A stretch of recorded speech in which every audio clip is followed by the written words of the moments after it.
Welcome back to Meet the Coach. Again, I'm Pat Curran. Today we've got Tevin Madison. He's the corners coach at Illinois State. Tevin, I appreciate you jumping on with me again here. I appreciate you having me. It's always a fun time talking to you, Pat. Of course, of course. And we said you would do a clinic, I don't know, 5 days ago. You were on. Did a clinic. Love that. I also should mention you're a part of our 30 under 30 class. Excited to have you in that. And we first met at a camp. I don't know how was that. What was your senior year of high school? 12? My senior year was 14.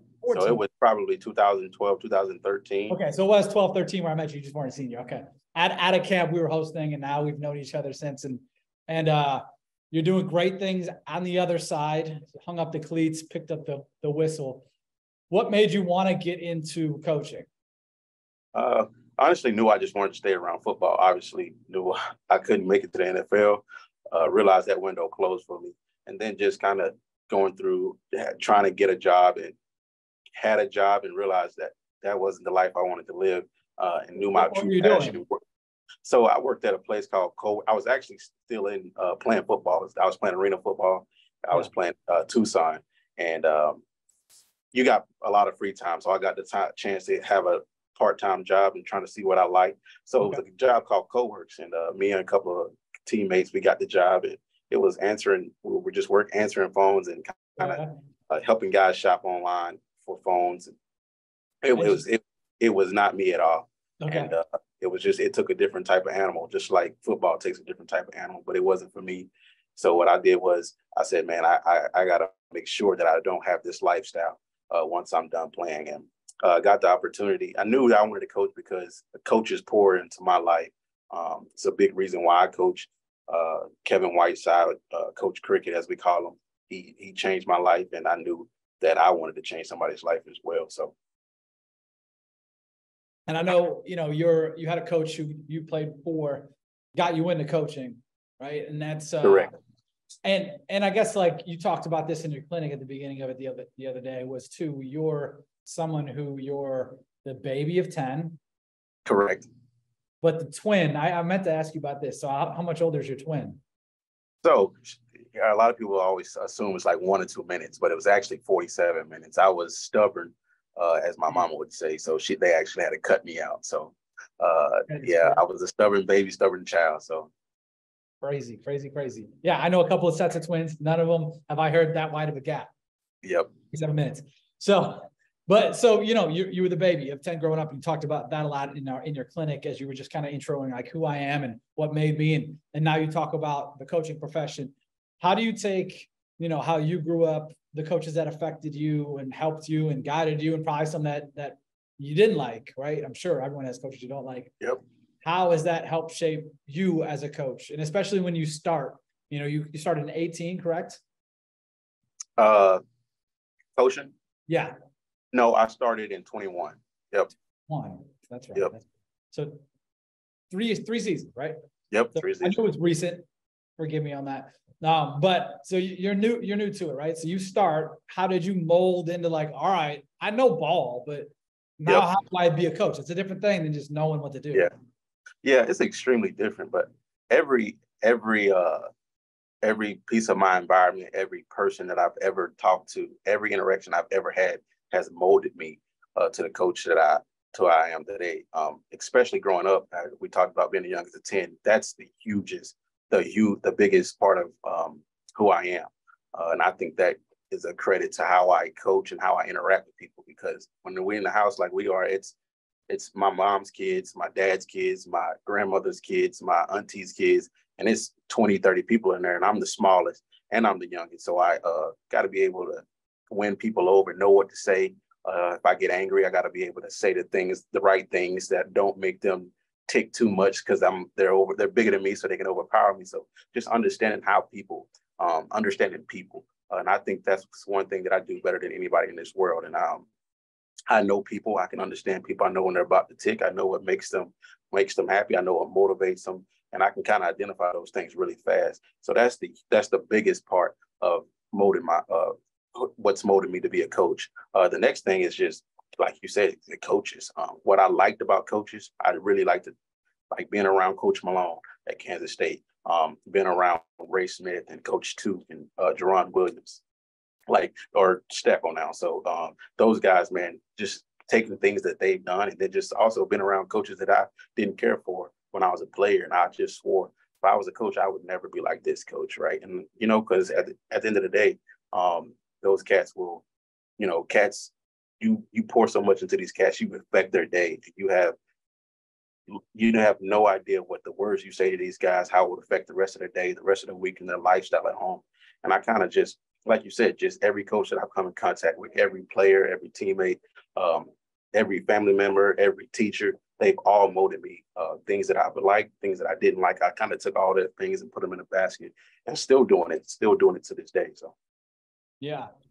Who's been, would you say, like the most influential coach in helping mold your coaching style, or is there one in particular? It's definitely not one. It would have to be a mix of three, and that would be Jerron Steckel. He really was a big part, and I call him my professional developmental coach, because he's always telling me, nah, that's not the right move, or that's not the job to take, or that's not how you do this, that's not how you write this on the board. And we would spend hours at SEMO of just professional development, interview stuff. And then really, we talk about that stuff all the time, and still to this day, I lean on him for some of that advice. And then as far as just how to run a position room and how to kind of let those different personalities mesh and let players be who they are, would definitely be Ray Smith. He's been huge, and just a real developmental football player and a DB. I take a lot of that stuff that he's taught me over the past couple of years. And then Van Malone is and everybody knows Coach Malone, man. He's professional, and his big deal, and what I've taken from him the most is just recruiting the players that are on your team. And I think that's been huge for me, because so we get so caught up recruiting these high school cats and recruiting the transfer portal cats. I forget about Jeff Owens that's in my room, and Cam Wilson and Nigel White. And I think that's huge. So I continuously recruit the guys that are in my room. Every day I want to send them a graphic or send them something that about the university that they may not know. And I think that's been huge for me. It's just, and those guys, they gradually started to come up, and now they want to be around. And I think that's the biggest, for them to grow as a player. I think they have to like being in the facility, because they learn here, they can grow here, they can understand here. And I think that comes from the advice I got from Van Malone. It's just recruit the guys that are in your room. And more so than ever now, transfer portal, right? Which I guess has been most of your college career now. And absolutely. Pools, like I'm seeing guys are in and out, and that at your level, FCS level, guy gets too good and he could leave. You know, just because he's not happy at playing time, it's like, oh shit, he's too good, and people are coming and hawking and pulling his ass. So you've got that constantly. What do you think? Like, as you've grown, I know it's only been a handful of years, and now you've got your own room, and it's only been weeks there. What, 2 months, right? Yeah, 2 months that you've been there. How are you taking the culture and the things you believe in and the things you've seen other places and implementing it in your room now there? Yeah, and I think I'm at a great spot when it comes to culture. And obviously, if you look at the tradition of Illinois State and Coach Spack, man, this is phenomenal culture. But also being at SEMO, Coach Tom Matukowicz, we call him Coach Two, and he's a phenomenal guy when it comes to culture. And we always had culture talks, and we always had, he would just pop quiz you on culture. And that's when I really got to really be around culture. And then everybody knows Coach Kleiman and what the culture he built in North Dakota State, and then how he just turned around so quick with the culture at Kansas State. And so I think I've been fortunate to be in a spot with three really good head coaches when it comes to culture. And then the biggest thing is just first, when I think about culture, I just think it's just, at the end of the day, it's your technique. It's your technique that you leave in, that you're using. Just like you work a technique in individual, it's the technique that you build every day. And I was listening to Inky Johnson speak, and he was just saying he talked to a school, and everybody said that they wanted to win this or win that or have this type of culture. And he said he sat there before he went to speak, and he saw everybody walk by this Gatorade bottle. He watched them walk by this Gatorade bottle, and nobody picked it up and put it in the trash. And he said that was like, he knew what type of team it was because of that. And I kind of took that mantra, like, the culture that you walk past, the culture you set, or it's the, so I think that's really, really huge. And then what I learned from Coach Kleiman is just, it's got to be player led.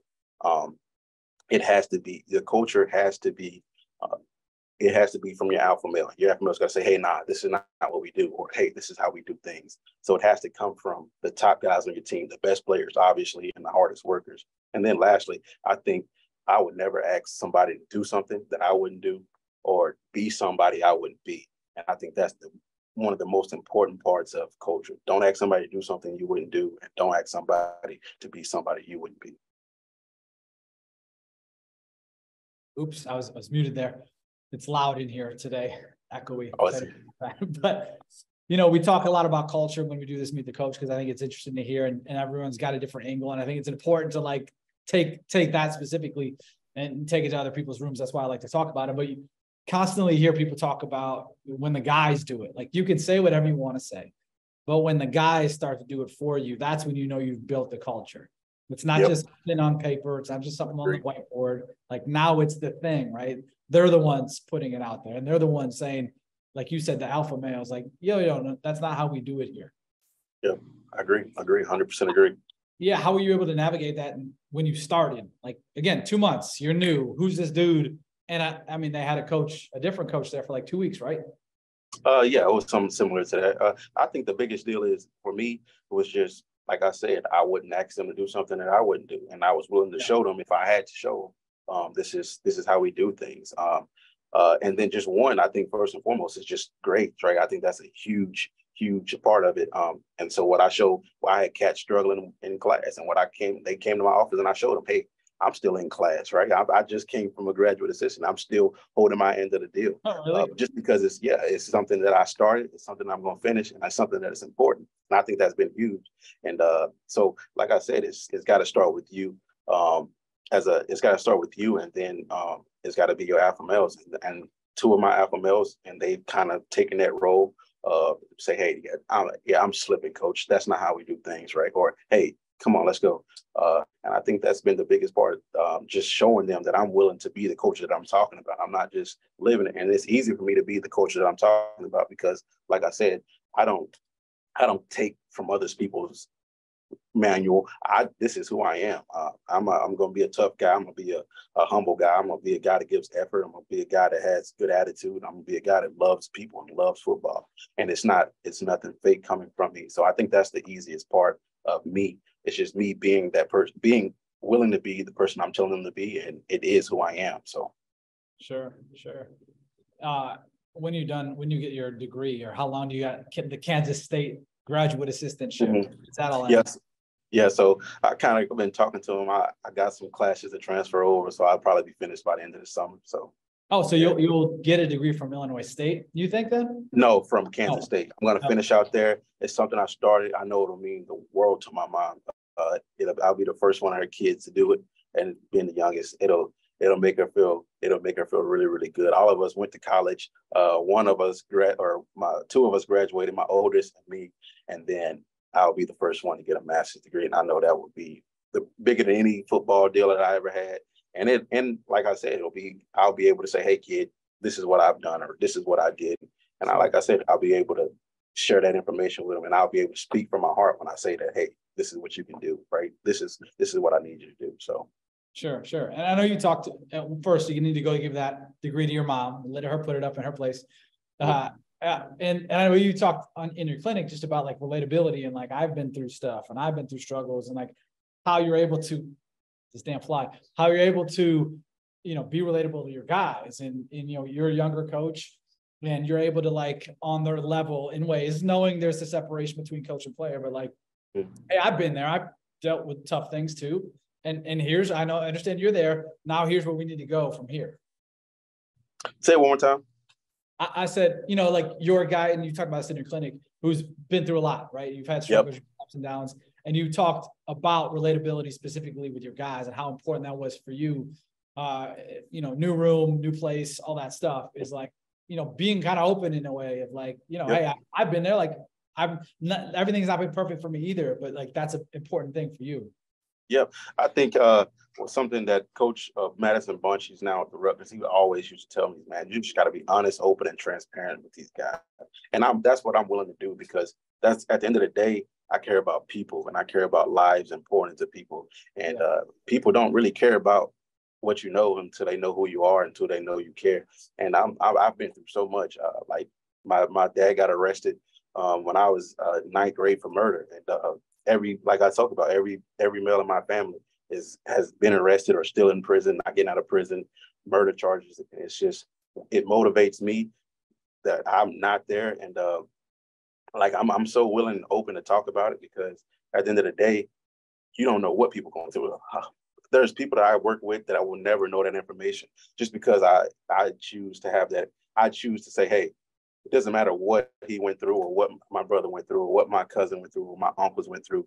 Hey, I got a chance to change it. I got to see exactly what they did wrong.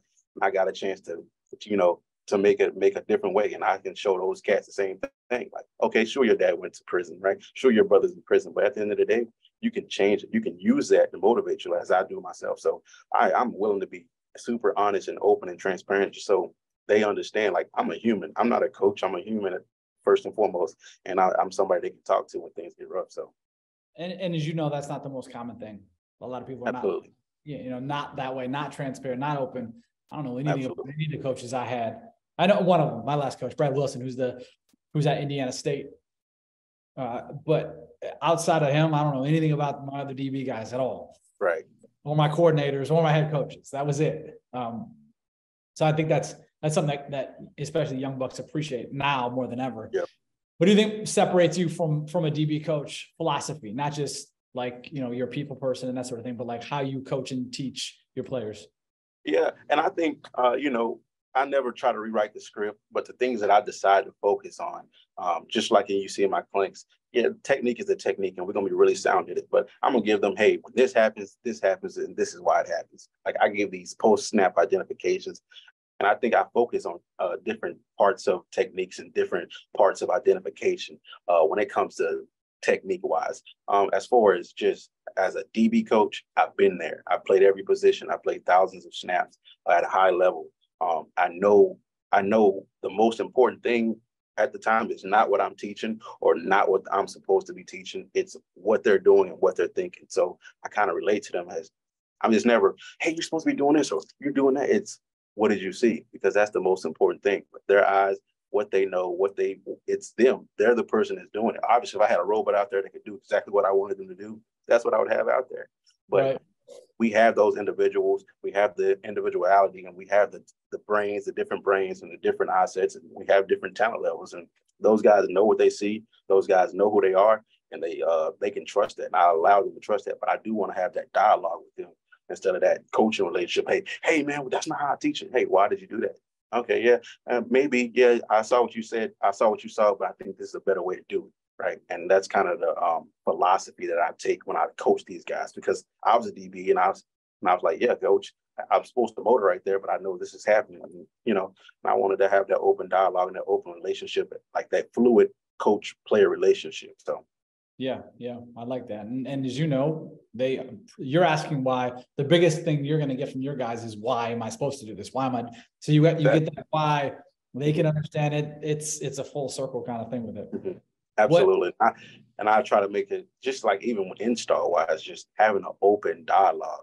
And if you start that early, it's not like that teacher-student relationship. It's more like okay, this is what I was seeing. It's more of an artistic type of relationship, and they can express themselves and you can express yourself. But at the end of the day, when it starts to become, a problem or issue, then you have to step in and think, hey, this is how we have to do it. This is why, you got to set the tone, that type of stuff sometimes. But sure. And anything this off season you're working on specifically?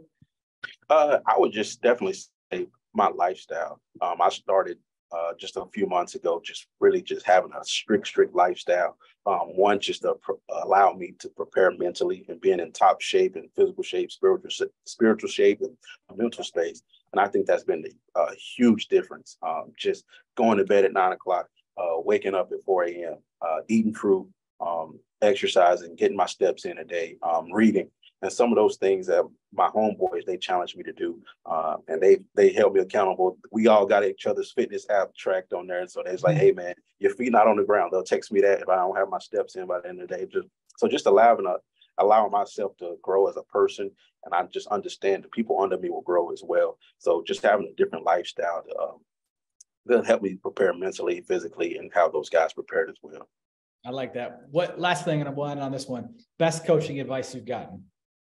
I would definitely say the recruit your players from Coach Malone. It's something that stuck with me because I'm like, dang, you got to recruit these guys, especially in this day and age. You have to recruit. And I just felt like I've been in a situation where I felt like I wasn't getting recruited as a player. The next young hot DB out of Dallas was coming in. But other than that, one time I was our GA at Arkansas Tech, and Houston Nutt came to our basketball game because I believe his brother coached at one of the teams.